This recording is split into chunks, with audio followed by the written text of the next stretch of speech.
फागुन मास की शुक्ल पक्ष की एकादशी को रंग भरी एकादशी कहते हैं।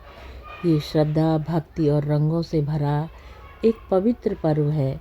हिंदू धर्म में एकादशी व्रत को अत्यंत शुभ माना जाता है, क्योंकि यह पापों से मुक्ति और मोक्ष की प्राप्ति का साधन है।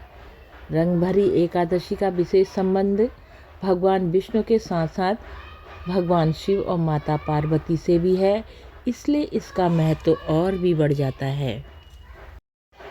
पौराणिक मान्यताओं के अनुसार रंगभरी एकादशी के दिन भगवान शिव माता पार्वती से विवाह के उपरांत पहली बार काशी नगरी आए और इस पर्व में शिव जी के गण ने उन पर समस्त अबीर गुलाल उड़ाकर खुशियां मनाई।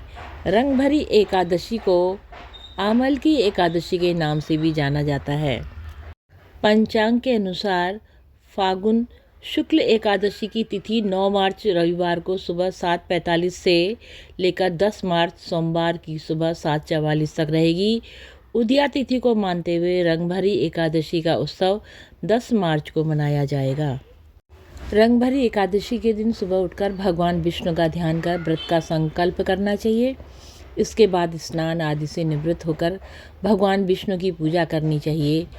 पूजा के दौरान आंवले का फल भगवान विष्णु को प्रसाद के रूप में चढ़ाएं। आंवले के वृक्ष की पूजा करें और फिर किसी गरीब व्यक्ति या ब्राह्मण को भोजन कराएं। अगले दिन स्नान कर भगवान विष्णु के पूजन के बाद ब्राह्मण को कलश, वस्त्र, आंवला आदि दान करना चाहिए। इसके बाद भोजन ग्रहण कर व्रत खोलना चाहिए। इस रंगभरी एकादशी के दिन भगवान के शिवलिंग पर लाल गुलाल और माता पार्वती को 16 श्रृंगार की सामग्री अर्पित करें। इस दिन शिव जी और विष्णु जी के मंत्रों का जाप करें। व्रत की कथा इस प्रकार है। एक वैश्य नामक नगरी में चंद्रवंशी चैत्रथ नाम का राजा राज्य करता था। वो बहुत ही धर्मात्मा था। प्रजा भी उसकी वैष्णव थी। बालक से लेकर वृद्ध तक एकादशी का व्रत किया करते थे। जब फागुन माह के शुक्ल पक्ष की एकादशी आई तो नगरवासियों ने रात्रि को जागरण किया, मंदिर में कथा कीर्तन करने लगे। एक बहेलिया जो कि जीव हिंसा से ही अपने उदर पालन करता था, मंदिर के एक कोने में जाकर बैठ गया। आज वो शिकारी घर से रूठ कर आया हुआ था। दिन भर कुछ खाया पिया नहीं। रात्रि को दिल बहलाने के लिए वो मंदिर के कोने में जाकर छुप गया।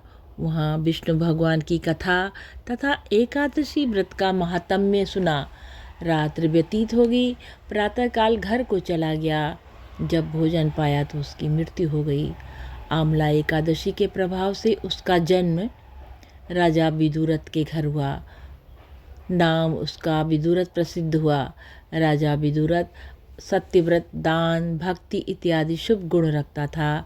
प्रजा भी उसकी धर्मात्मा थी। एक दिन राजा वन विहार को गया और दिशा का ज्ञान न होने से वो भटक गया और एक वृक्ष के नीचे जाकर सो गया। राजा ने आमला एकादशी का व्रत रखा था। सोते समय भगवान का ध्यान लगाकर सोया। इधर कुछ डाकुओं ने राजा को अकेला पाकर और उसको मारने के लिए आ गए। उसी समय राजा के शरीर से एक सुंदर कन्या उत्पन्न हुई। ये आमला एकादशी के प्रभाव से उत्पन्न हुई थी। कालिका के समान अटट करके उसने खप्पर फिराया और फिर सभी डाकुओं को मार गिराया और अंतर्धान हो गई। राजा ने जागने पर शत्रुओं को मरा हुआ देखा तो आश्चर्य हुआ। मन में कहने लगा, मेरी रक्षा किसने की होगी। तभी आकाशवाणी हुई, आमला एकादशी के प्रभाव से तेरी रक्षा स्वयं विष्णु भगवान ने की है। इस आकाशवाणी को सुनकर राजा ने भगवान विष्णु का स्मरण कर उन्हें प्रणाम किया। फिर अपने नगर को वापस आ गया और सुखपूर्वक राज्य करने लगा।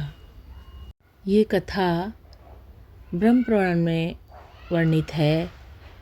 इसमें आंवले का सागर लिया जाता है। आंवले से बने पदार्थ एवं दूध, आलू, फल आदि भी ले सकते हैं। एकादशी व्रत का पारण 11 मार्च 2025 को प्रातः 6:35 से 8 बजे के बीच किया जाएगा। उपवास समाप्त करने के पश्चात भक्तों को निर्धन को अन्न, वस्त्र और धन का दान देना चाहिए।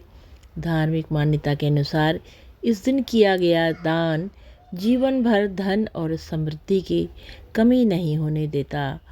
ओम नमो भगवते वासुदेवाय। ओम नमो भगवते वासुदेवाय। ओम नमो भगवते वासुदेवाय।